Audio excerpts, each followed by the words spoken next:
What's up, everybody? Welcome to Podcast Now Plus. I'm Alex, and in this video, I want to talk about some Kenna Bridge of Spirits news. Now, this is a few days old at the time that you guys are watching this video, so I apologize. However, it is the Christmas season, and by the way, Merry Christmas. This video should go up on Christmas. I truly appreciate anybody that chooses to watch anything on YouTube on Christmas. I really, really do. Hopefully, you guys had or are having or will have an amazing, amazing day. I love Christmas. It's my favorite holiday of the year, so hopefully you guys are doing fantastic. And again, thank you so much for spending just a little bit of your Christmas with me. I won't hold you up very long, but I do want to talk about this. This is one of my most anticipated games of 2021 by a mile. This would have been one of my I don't know, like, obviously we haven't played the game yet, but I was hoping that this game would be one of the better games in 2020, which, remember, was supposed to come out around launch time of the PS5 in 2020. So Kenna Bridge of Spirits, I'm super excited for. And they talked about, in the official PlayStation Magazine UK, they talked about haptic feedback, and they also talked and both of these are kind of brief,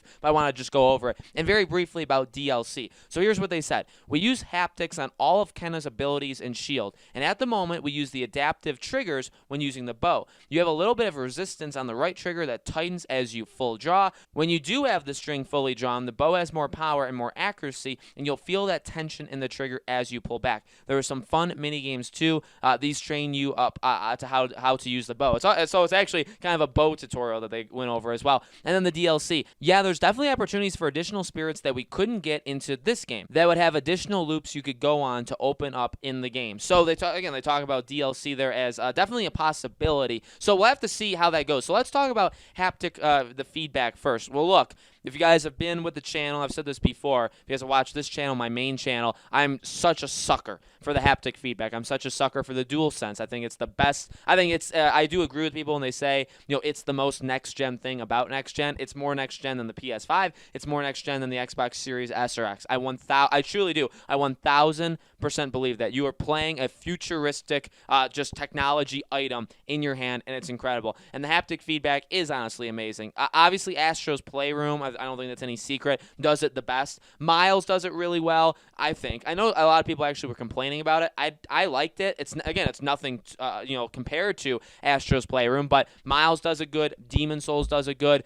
There's other games that do it reasonably well, and every game kind of has their own little hook that they do. This game, I mean, this is exactly kind of what I would expect from it, right? They're kind of doing what The Last of Us Part 2, I believe, already patched in, right? Where when you pull the bow back, basically, you're going to have tension. I mean, I love the tension. It's one of my favorite parts of the DualSense. And again, it's a situation where it's very hard to describe how cool it is unless you've played it. If you haven't played it, I think it's just hard to explain in general. You really need to just hold the DualSense in your hand and do these things because the tension is so good, and it really does make you feel like you're doing something that has some sort of force back at you. And I think the bow for kind of makes complete sense. So I'm very much looking forward to the haptic feedback. And then DLC, I mean, okay, we don't really know the story of this game. We haven't played this game yet. We don't know if it, kind of closes with the possibility of a second game or of DLC in general, whatever happens. But the fact that they're talking about DLC is a good sign, I would say. Now, I guess you could worry that they're already talking about DLC before the game comes out. Where I'm at is the game seems amazing. I love the looks. I love the gameplay that we've seen so far. I love the idea of it. I love the arts. I mean, my God, the art style is so, again, I'm a sucker for this kind of, these kind of visuals just in general, okay? So I am so looking forward to this game. And more of the game is fine. I mean, I'll play as much of this game as they want to give me. So I'm really hoping this game comes out relatively soon in 2021. I'd love to talk about that more in future videos, but I really want it as soon as possible. Obviously, no rush. They delayed it for a reason, right? I want them to get the most out of this game. We don't want a situation where the game comes out unfinished, okay? So I'll play DLC. I'll play as much of this game as they allow me to. And the haptic feedback, I mean, again, you just as long as any game attaches any kind of haptic feedback, I'm immediately going to be interested in some way. And a lot of games have. I really do hope as the console keeps going, as the PS5 keeps going, that they continue with it, right? It's the same thing we've talked about with the DualShock 4, with the PS4. Like, I love that. I really do. I love that controller. I love the light bar. I love the touchpad.